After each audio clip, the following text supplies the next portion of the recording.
So in my last video, I talked about signs that you might have experienced developmental trauma.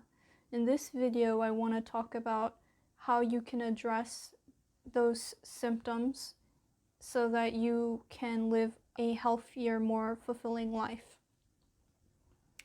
The first thing that I would start talking about with individuals is to recognize their own worth. You have to understand that you are worth something, regardless of what happened to you. Only because someone treated you poorly in the past doesn't mean that you deserve to be treated poorly now or in the future. And if you can understand this concept, even if it's not with you seeing this in yourself, this will be one step in the right direction. So for example, if you take a child and you put them through a difficult situation and you're just, conceptualizing of this idea, would you then say that this child deserves to re-experience these things or to be treated in a way that they shouldn't, disrespected, neglected or physically abused, etc.? Most likely you would probably say no. So if you can get that far, then at least that's one step in the right direction, even if you don't feel like that about yourself yet. Even though it could be possible that you might not recognize your own inherent value yet, you can recognize that something about it doesn't feel right. Something about your life just doesn't feel right. And if you can recognize that, that's already an indication that you know that there's something more for you. You deserve something better than what you've been getting and what you have had.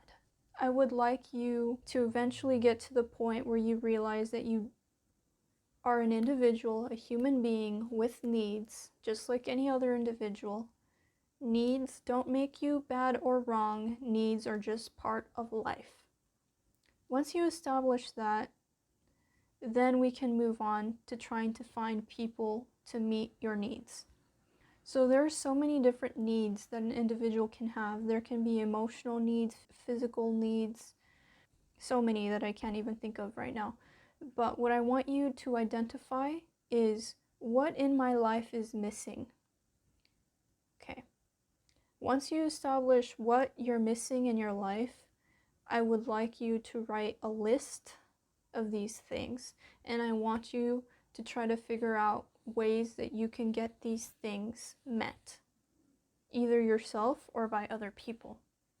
I will say that individuals who have had a lot of childhood trauma will have a tendency to try to meet their own needs.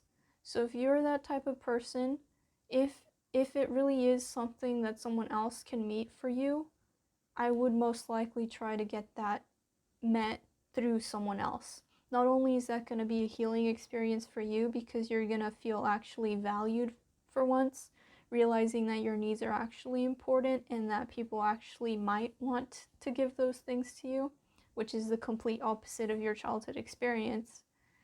But you'll see that basically this world is full of resources and we just need to go look for these resources in the right places. So for this, I would recommend trying to find people that are close to you, family members, friends, and even, for example, therapists. Therapists can probably help you with like overcoming fear and stuff like that. That might be like emotional support that you might need in order for you to go do the things you want to do in life, etc. Okay, so on top of finding people and resources to meet your needs, we need to be able to communicate our needs directly with people. That means we need to look for where we might find these people that might be interested in doing these things. Can we find them online? Where would these people hang out? What would these people do? Expose yourself to these places, things, and events where you might run into these types of people. The next thing that I would like to recommend, which is something that I've personally used myself, is somatic processing. There are so many different ways that people can actually go about doing this process. And the completion process, which is something that Teal Swan recommends that she created. So I've been using that process for a long time and I've noticed a big difference. I would recommend something like that. If you don't have money to spend on things like that, what I would recommend, which is what I called somatic processing, is just trying to feel whatever it is that's coming up for you. So let's say that you are just going through your life and something happens that bothers you and you just feel really upset. So let's say that you are actually in a place in your life where you can take a break, and this is what you'll do. So you will just close your eyes and you're just gonna focus on your feelings. You're gonna feel where it is that you feel tension, pressure. It can be hot or cold, heavy or light. And you're just gonna do that, and you're just gonna follow it all the way through until it starts to dissolve. And you'll start to notice that your feeling is gonna start to dissipate slowly the more that you're with it. You want to stay there up until the point where you actually feel good about it. And if you can't get to that place, that's okay. Just being there as much as you can with yourself, it's an important first step for yourself. It's telling your body that you're committed to being there for yourself and that you're not going to let yourself down, which is the complete opposite of what, most of us have been doing our whole lives. So that's a good step in the right direction. I would recommend that if people are going through very intense emotions, especially if they don't have much experience going into their feelings in this way, I would suggest that you try to find a friend who can help you sit with you through these feelings, at least over the phone if you can. And there are various resources where people can find each other to try to do this type of work for free. If you guys want more resources about that, you can comment below. The longer someone actually does this process, the better you become at feeling. So the easier it will be for you to feel things that are more painful, and the faster it will be for you to move through them. So at that point, you may or may not need assistance anymore. However, I've noticed that just having someone there with you makes a big difference, because you're having that validation for the way that you felt that most likely you didn't experience in childhood. I do offer some emotional processing on my website here. I will have a link in the description box below. Here it is.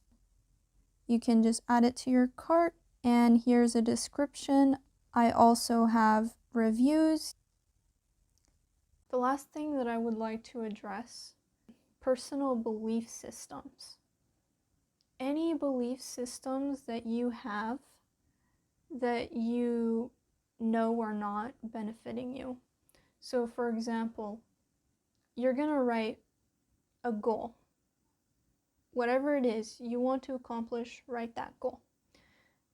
Under that goal, I want you to write anything that you believe is preventing you from accomplishing that goal. And I want you to start to see if any of those things that you're writing down are belief systems. Let's say that my goal is I want to have a better relationship. And let's say that I end up doing the exercise and I end up realizing that I believe I don't deserve a good relationship. Okay, so that's going to be something important for you to realize.